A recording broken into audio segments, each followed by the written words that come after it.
My name is Cameo Akins. I am a paramedic with Ada County Paramedics, and I'm here to share my story of about a year and a half ago, kind of what happened to me, and talk a little bit about mental health and where I've come in the last year and a half.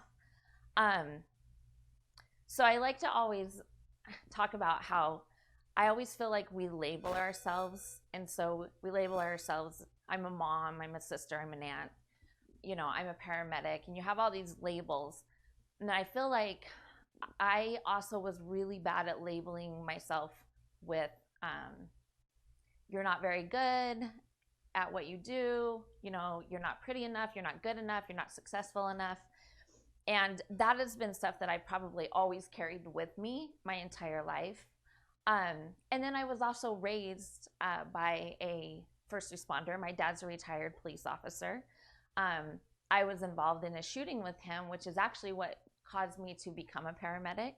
I was working in the medical field, or I was going to school to be a doctor actually, and ended up quitting and becoming a paramedic, and never was really able to get back into a police car because of the trauma that came from that night. But it did allow me to become a paramedic, and it's something that I've been doing for 20 years now, a little over 20 years, and I love it. But there's also a lot of stress that comes with it.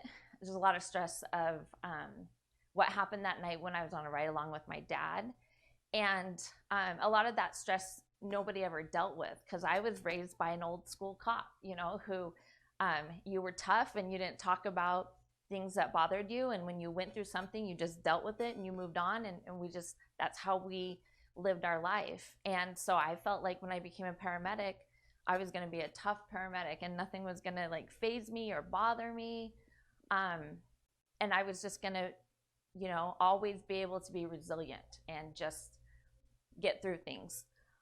But as the years progress and life happens and you get caught up in the world of trying to promote and doing this career and seeing so many things that you never realized that you would ever see in your entire life, and really not being able to share that information with people, because everybody always asks you as a paramedic, what is the worst thing you've ever seen? And then what people don't realize is that in your mind, you are thinking, why would you even ask me that?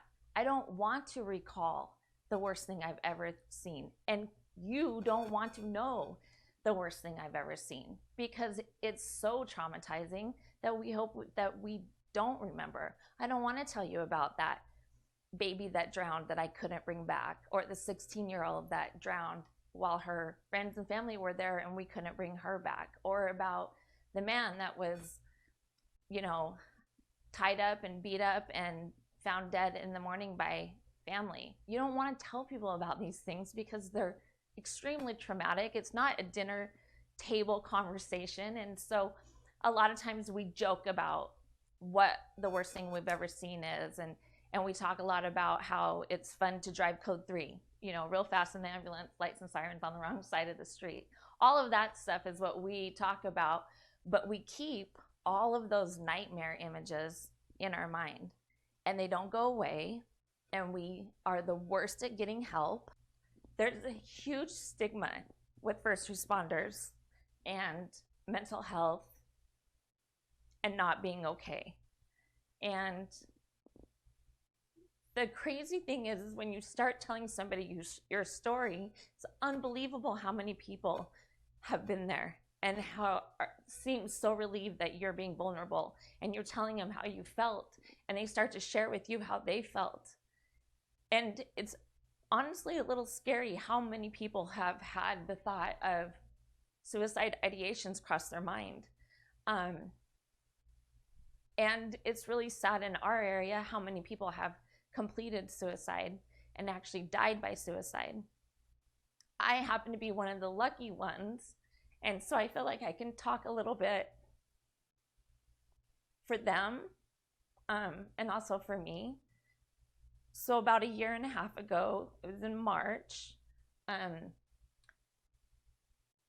I had been going to school. I had been helping a friend who lost her spouse who was a paramedic with us, and she also works with us. So it was very traumatic to our department. And I'd been helping them. I was taking a full course load, trying to get my bachelor's. And my husband is a LA County fireman, so he works out of state and he's gone a lot. And a lot of times I'm a single mom to a teenager, which is challenging in itself. But I had all of these things going on, and what I wasn't telling people was I also felt awful in my body. I wasn't sleeping more than 2 hours a night. I felt like I was drowning. And when my friends recall the weeks leading up to this, a lot of times they'll say, "You said that a lot. You said, I feel like I'm drowning. I feel like I can't stay on top of everything.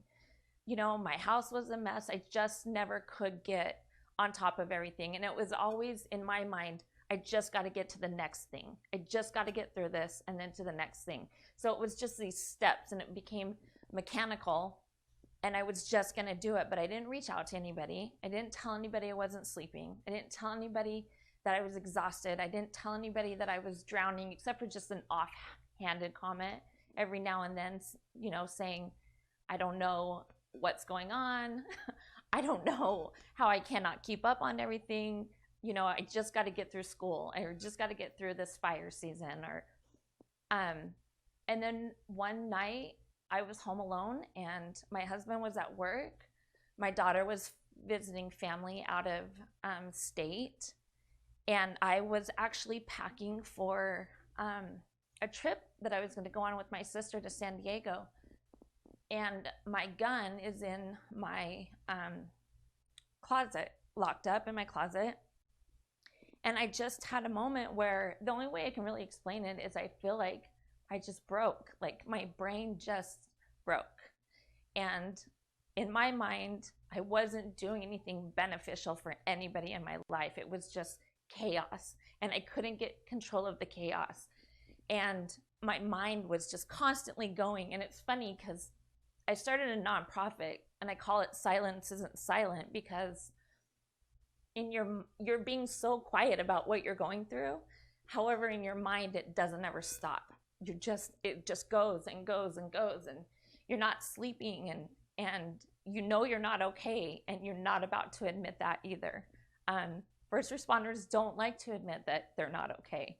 We tell them all the time, it's okay not to be okay. But it's a stigma that we still fight. We're tough, we handle things. How can we not handle our own issues? We take care of everybody else. I don't need someone to take care of me. It's kind of where I was, and I took my gun out and I actually unloaded it, and I practiced. Because as a paramedic, I've gone on those calls where they miss, and I didn't want to. I wanted to feel what the weight of the gun felt like in my hand. And then I got scared and left.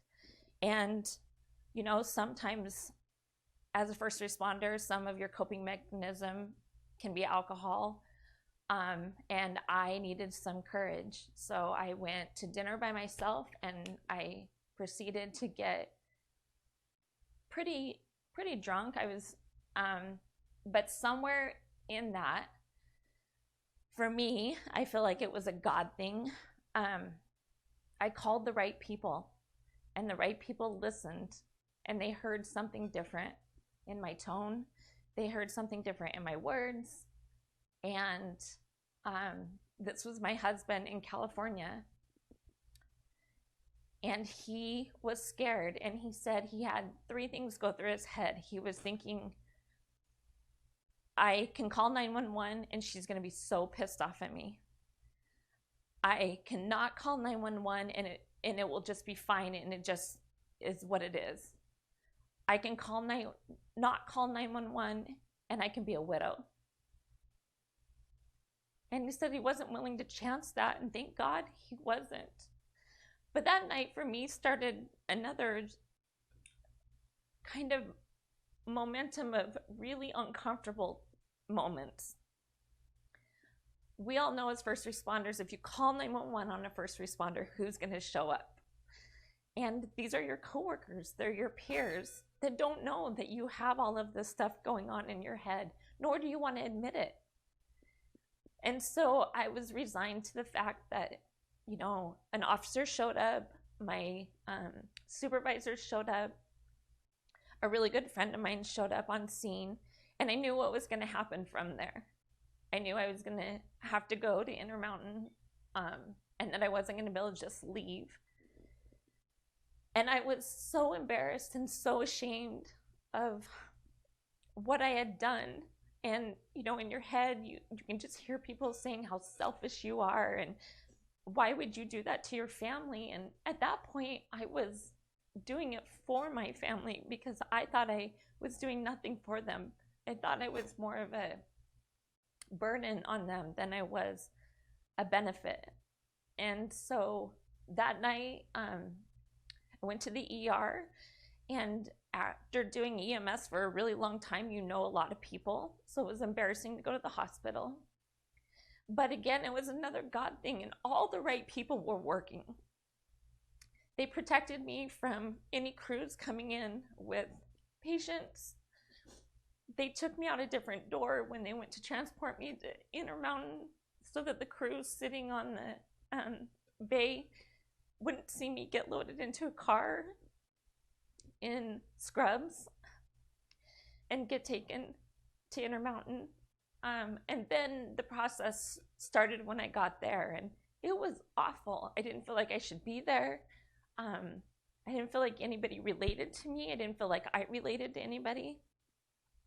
I never considered myself having mental health problems. I always was strong, and it was hard to come to grips with the fact that something was wrong. And then also, you know, you can be a really good manipulator when you are a first responder.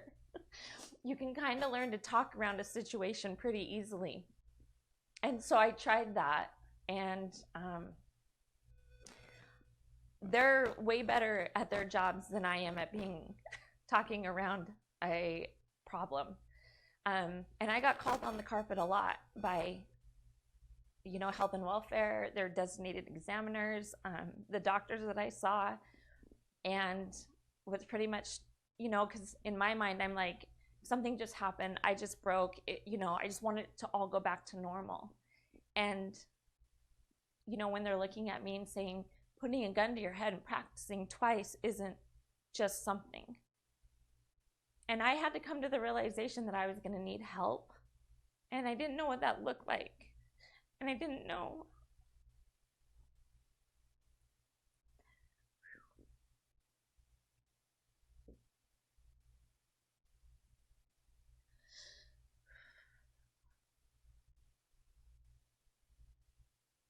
I didn't know what my life would look like. I'd fought really hard to get to where I was on my department, and I was afraid I'd ruined it all. I was afraid my coworkers would look at me differently, that I wasn't fit to take care of other people. And at one point I thought I should just quit my job now and do something that I don't have to worry about this anymore. And, you know, they're real smart at what they do. I had to take 2 weeks off of work. And I had to be, I called it babysat, because I had to be watched 24/7. And they don't really tell you this when they let you go. So that was kind of the crappy thing, you know, you do all this stuff to let you out. And then it's like, oh, by the way, you cannot go anywhere. You cannot drive. You have to have someone by your side all the time. And you're like, this wasn't really part of the agreement, you know? I didn't agree to this. And they're like, this is why we don't tell you everything. We work all this out with your family. But my mom came and stayed with me for a week. My husband stayed home, and I had a best friend come and stay with me. And it really gave me time to reflect. But then I had to go see my doctor, and I go to a facility that's called Emergency Responders Health Clinic, which means there's a lot of first responders that go there. And every time you go in there, you run into somebody you know. So, which is fine if you're just going for a checkup or a shot or whatever. But I'm going in here and I have to go talk to them about the fact that I attempted to take my life. And, you know, thank God for Jenna at that clinic. They got me in the last of the day. And I walked in there and I didn't want to tell her, and I just cried. And she just grabbed my hand and said, the first thing you need to know is how loved you are.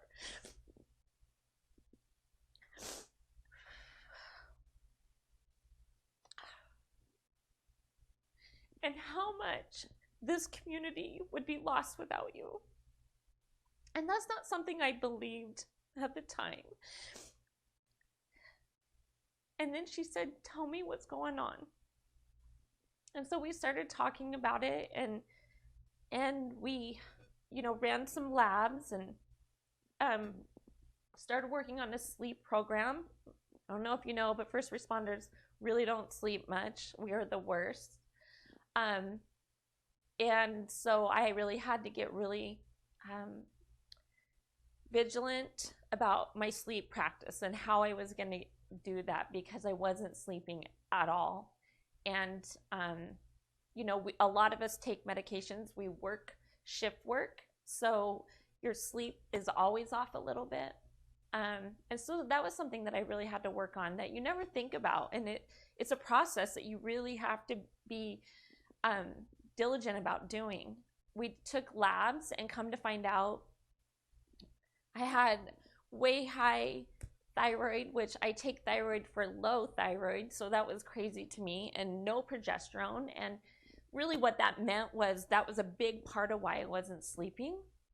And it was going to take a while to get that figured out.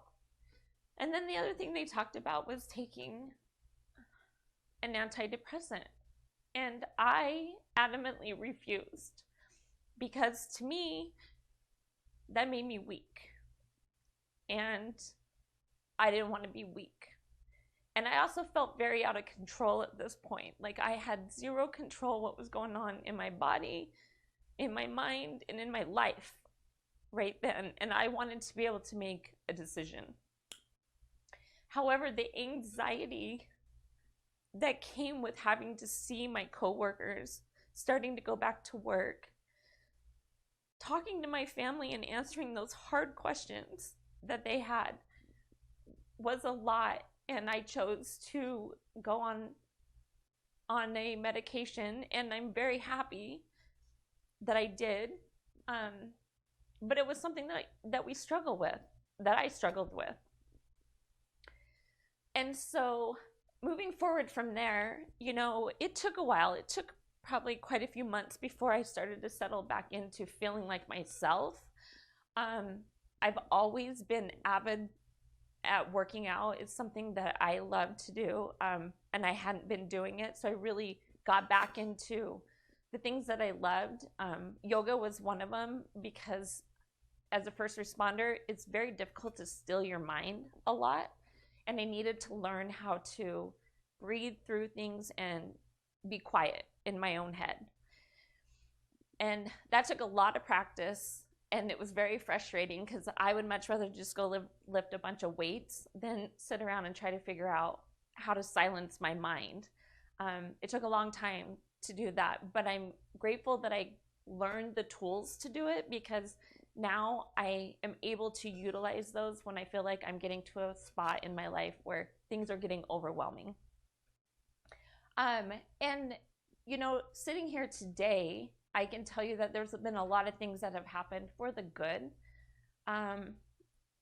You know, I am in a great spot at work. I've been able to tell my story, as we lost a couple firemen after my suicide attempt. They died by suicide, and that takes a toll on our system.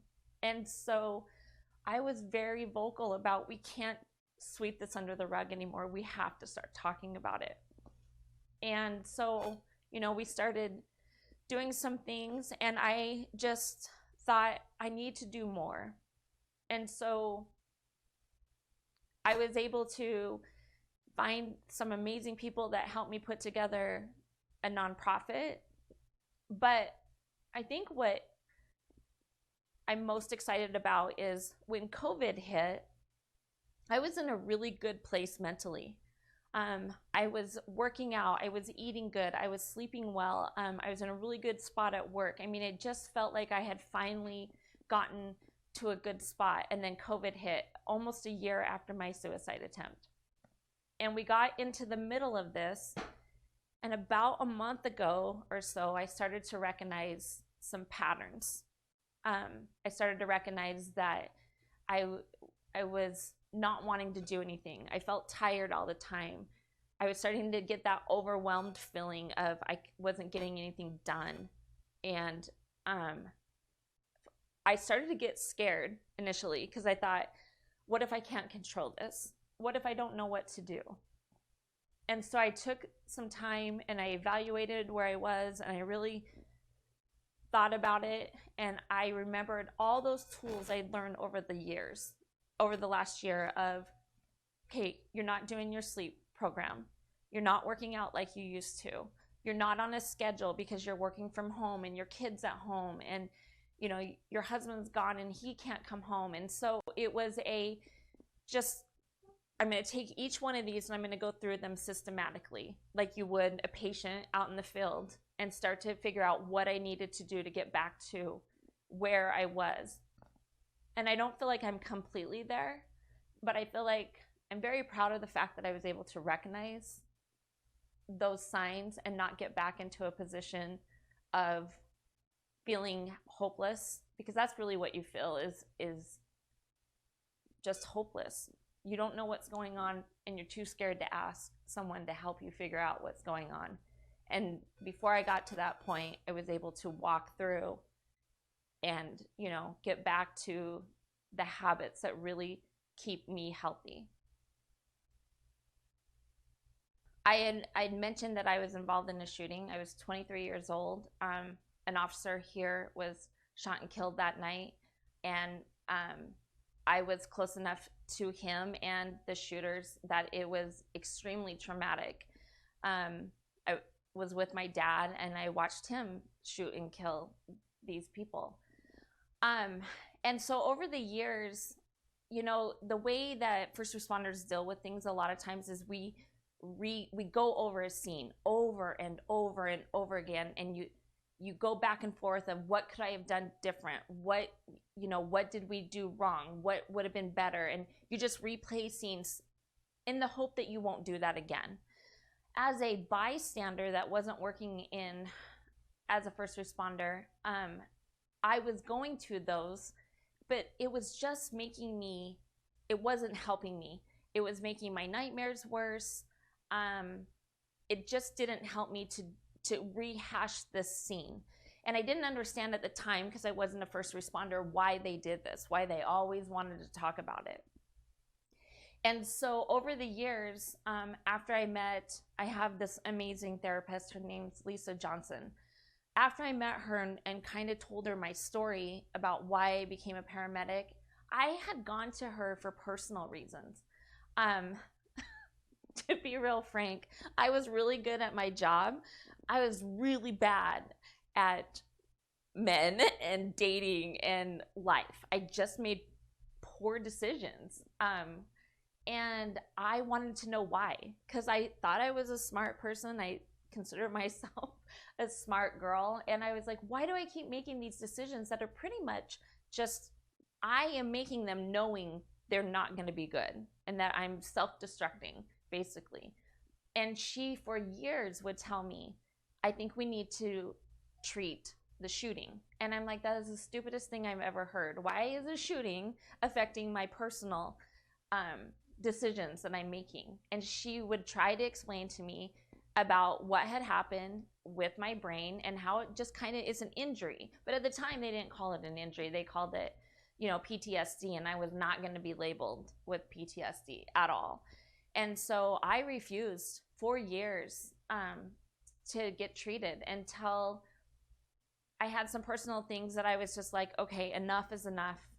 If you think treating this trauma that happened, and by then it was like 16 years ago, I had held on to it for that long.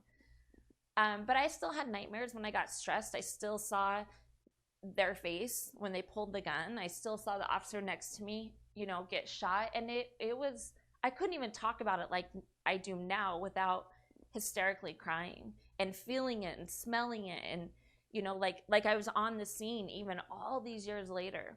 And so I got treated with EMDR, and it took a few sessions, and I felt like a different person. I literally was like, I came home, one of my friends was like, you seem so elated, so happy. And I said, I feel so light after these treatments. And I all of a sudden could talk about it, and I wasn't crying, and I couldn't smell the, you know, the gun smoke. I couldn't feel the hot shells on my feet. It was just as if it was a movie I saw and I was explaining it to somebody, but I didn't have that raw emotion every time I talked about it. And that was the first time that I was like, wow, this really, really works. And I had no idea. And then in the process over the years, there's been other things that they can do, such as, I'm going to say it wrong, neuro something, where they put little things on your head, and they're able to just do it, and you don't have to talk about anything. And what was interesting is how amazing it made you feel. And talking to her about that, you know, I found out that a lot of officers really liked that particular type of treatment because they didn't have to talk. They didn't have to talk about the issues. They didn't have to talk about the call, but they could still treat it in their brain. And so it's pretty amazing what they have come out with now. The hardest part is convincing someone that it's worth it and that they should go and do it, because like I did for 16 years, I thought it was dumb and that I didn't need to be treated for something that I didn't think was still affecting me.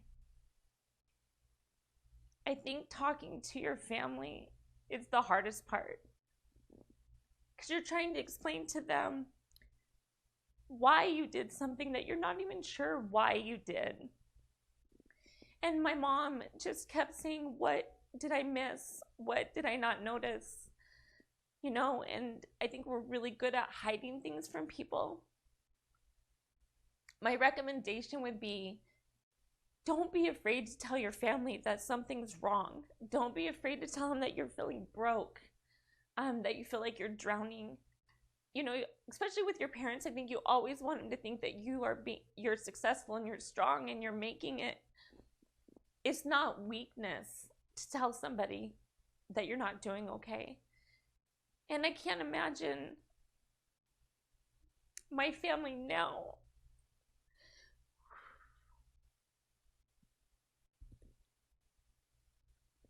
The aftermath of my suicide attempt with my family was the hardest thing to walk through. And unlike people who have completed suicide, I actually got to see what it did to them. And that was really hard to walk through for them and for me. I had so much guilt. And I felt so bad because even to this day, if my mom doesn't talk to me once a day, I can hear it in her voice when I talk to her. The fear of her losing me. I would tell you to be patient with your families. Let them work through it with you. None of us know. There's no book for mental health. There's no book for PTSI. None of your family members know how to deal with it, and they don't really know what you're going through a lot of times. But talk to them. Talk to them because they want to help. They want to understand why you've changed. They want to understand what you're going through. And for all my first responder family, I would just beg you to never get to the point where you're practicing. Never get to the point where that is your final solution. Please reach out to somebody. It doesn't matter who it is, but just to say it out loud is the first step to getting help. Just telling somebody I'm not okay and I don't really know why is the first step to admitting that you need help. Please talk to somebody. Please tell somebody that you're not okay. Telling them and saying it out loud is the first step to actually admitting that you have something going on and you may not know what it is. You may not know how to treat it. You may not know how to get through it. But we don't want anyone else dying from suicide. Be there for each other. The one thing that my friends and family said to me so much afterwards was, we knew something was wrong. We could tell something was wrong and none of us asked. I had other friends that said, I kept getting this feeling to call you and I never followed through. Please, if you're feeling like somebody is hurting, don't be afraid to call and ask them if they're okay, because one phone call that night, one phone call, if I would not have made it, I would not be sitting here today.